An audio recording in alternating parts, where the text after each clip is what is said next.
être motivé encore plus. Changement d'environnement aussi, il y aura pas mal de personnes qu'on va rencontrer, donc des personnes qui font partie du programme Enfin Libre. Donc, je pense notamment à Adam et Guillaume, donc, qui seront voisins, on sera voisins, donc ce sera sympa d'échanger de temps en temps. Encore une fois, l'importance de l'environnement, d'accord. Alors je sais que c'est pas évident pour tout le monde au début parce que forcément nos camarades, nos collègues, notre famille n'est pas forcément intéressée par le business au début et ça c'est normal. Et c'est pas une excuse pour pas se lancer ou se dire ah bah tiens moi je peux pas le faire, j'habite pas à Bangkok, j'ai pas d'entrepreneur donc je vais pas me lancer. Nous on n'est pas arrivé, on n'a pas commencé le jour J ici, hein. Le jour J, Adam, tu étais dans ton petit village. J'étais dans ma chambre d'étudiant, pour être exact, dans ma chambre du Crous de 9 mètres carrés.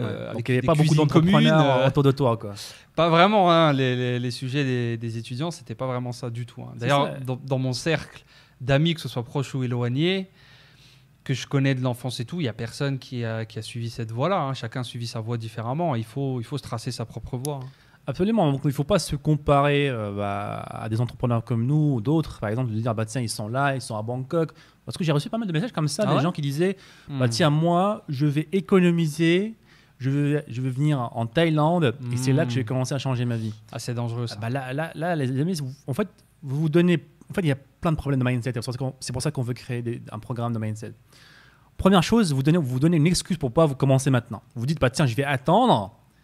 Votre cerveau ne veut pas travailler tout de suite, il veut dire tiens, on va attendre dans quelques mois, quelques années, peu importe, et c'est là qu'on va commencer. Déjà là, vous ne passez pas l'action tout de suite. Première excuse. Et deuxième chose, c'est qu'il ne faut pas se comparer tout simplement. Il faut voir d'où viennent les gens en fait. Nous, on n'a pas commencé ici. Là, on est venu après 3 ans dans le business. Ouais, 2 ans et demi. Hein. 2 ans et demi. Et 2 ans et demi, on a travaillé comme des acharnés, quoi. C'est 5 ans ou 6 ans de travail classique. On a beaucoup bossé. Et troisième point aussi qui peut être dangereux dans la phrase que tu as envoyée cette personne-là, c'est la pensée. En fait, en faisant ça, tu calibres ton cerveau et tu t'auto-convaincs que, OK, à partir du moment où tu vas mettre le pied en Thaïlande ou n'importe où, ou à Dubaï, tout va changer automatiquement. C'est-à-dire que c'est pas toi qui vas faire les actions, c'est le fait d'être ici, ça va changer tout pour toi. C'est un petit peu comme, OK, on passe la nouvelle année en 2021. Ah bah 2021, voilà 2021, faut l'oublier, c'était une mauvaise année. 2021, tout va changer.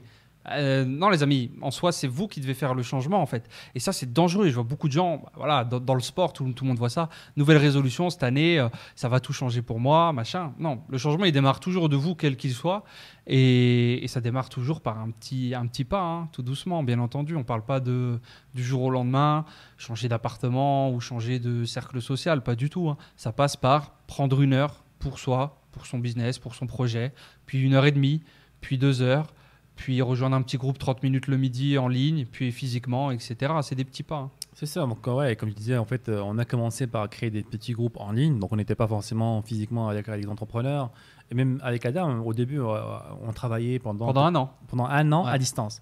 Donc pendant 1 an, on ne s'est pas vu, on travaillait sur Skype à l'époque. Skype, on utilisait Skype, je ne sais pas pourquoi, mais Skype à l'époque, c'était bien. Donc on travaillait tous les jours sur Skype, voilà, on s'appelait peut-être 2 heures, 3, des fois plus, hein. Et on bossait voilà, à distance. Il n'y avait pas d'excuses. Je n'étais pas là. Il faut qu'on se rencontre dans un coworking. Il faut qu'on ait un business plan. Un business plan. Non, on a commencé. J'ai ouvert mon laptop et j'ai commencé le jour J, le jour où j'ai décidé de travailler tout simplement. Donc voilà. Lorsque vous avez des objectifs, les amis, dites-vous pourquoi en fait, je serai en train d'attendre quelque chose en fait. Est-ce que cet événement est là, est super important? Est-ce que je ne peux pas commencer tout de suite, réaliser une version papier, une version bêta de mon projet, de mon idée, et par la suite continuer à l'améliorer?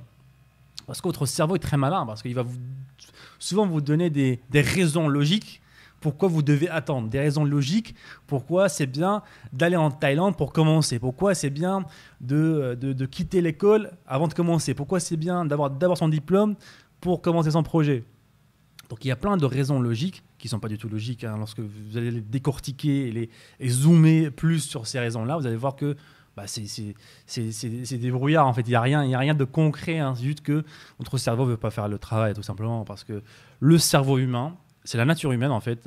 Justement, c'est un des livres que je suis en train de lire là. Donc la nature, une des principales raisons pour que le cerveau, notre cerveau, c'est que le cerveau fait tout pour ne pas souffrir, d'accord? Et forcément, lorsqu'on prend de l'action, on va souffrir d'une certaine façon parce que voilà, ça demande de l'effort, etc. Donc, une première raison, une plus grande nature humaine, c'est d'éviter tout ce qui est souffrance.